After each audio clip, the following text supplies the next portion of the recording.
जर जर रोवै सीता मैया सुनिए जितिया माई सुनिए जितिया माई नी हो मैया नहीं देऊ गोदी में ललनावा जितिया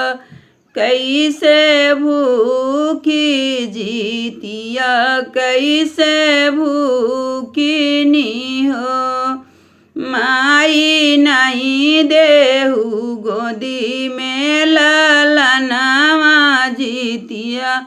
कैसे पूजी जीवतिया कैसे पूजी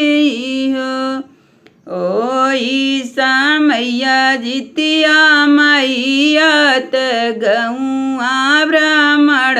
करई गौआ ब्राह्मण करई हो देव कवनो तीरिया बापू करई चलन सुनी आईति चलन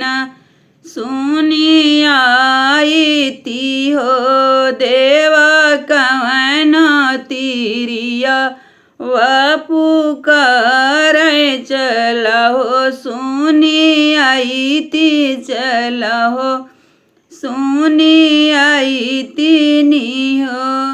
सोनावा के रथ जितिया मैया तय सीता आगे ठड़ भाई सीता आगे ठड़ भाई हो सीता कवाना संकट तुहरे जियरात झर झर रोवैलू हो बेटी कवाना संकट तुहरे जियरात झर झर रोवाई हो घर परिवार वत कुछ नाही सूझई हो मैया भइल जे हमसे कौन कसूर ललन बीनु तरसी ललन बीनु तरसी हो मैया कवन जे भइल कसूर ललन बीनु तरसी ललन बीनु तरसी हो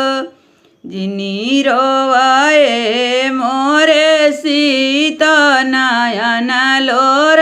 पोछना यन लोर पोछनी हो बेटी एक दिन बद दुई देवाया मर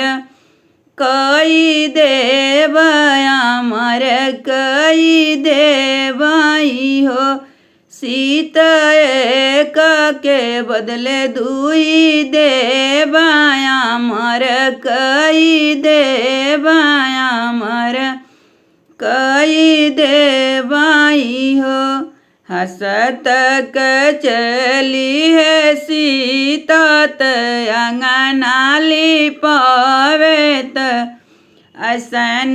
लगवई हो सखिया पूजा जीवती या वरतिया जित देव के मनाम जित देव के मनामाई हो सखिया पूजा जीवती के भरतिया जिति देव के मनाम जिति देव के मनामाही हो जब तक रहे मोरे उमरिया मैं तब तक भूख मैं तब तक भूख बाई हो मैया अमर करा गोदी के लालाना मात हमार सजना मात हमार सजना मान हो मैया अमर करा गोदी कैला लाना मात हमार सजना मात